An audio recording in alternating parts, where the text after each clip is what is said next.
Во Македонија во просек жените заработуваат 12,5% пониска плата од мажите, а разликата се зголемува и до 28,4% кај лицата без образование или само со основно образование.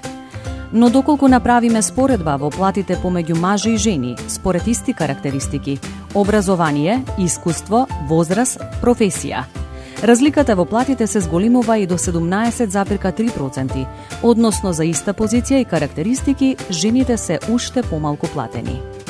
Кои се причините за родовиот јас во плати? Постојат повеќе причини за родовиот јаз во платите помеѓу мажите и жените.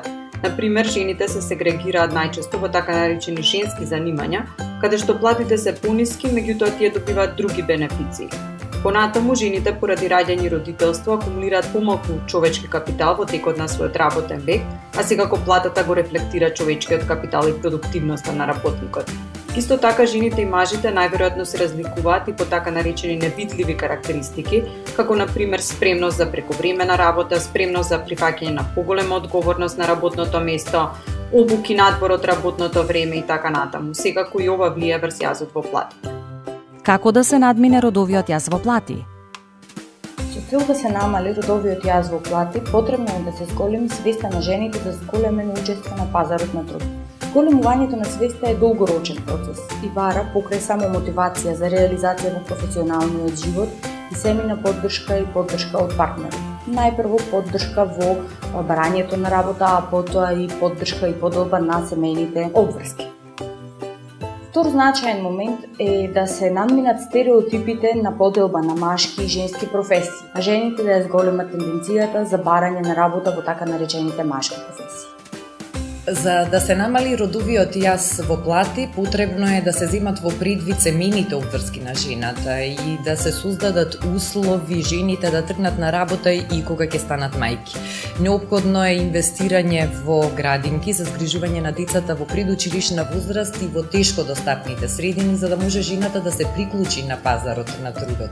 Би рекла е дека неопходно и флексибилно работно време, односно работно време кое што е соодветно на работното време на институциите што ги згрижуваат децата, односно градинките и училиштата, и секако да се создадат подеднакви услови за развој на кариерата на мажите и на жените.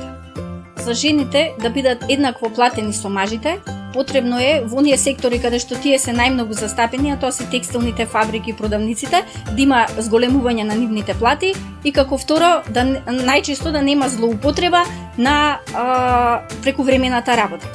Се со цел да се намали јазот во платите, компаниите е потребно да направат и да воведат пресметка за плата и правилници.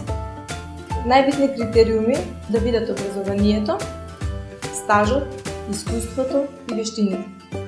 Секако, родот не треба да има улога во тоа и да нема никакви скриени параметри, со што дали жената има семејни обврски и колку деца има. Исто така, да се поттикне фер можност за развој во кариерата и да се избегнува задржување надвор од работното време.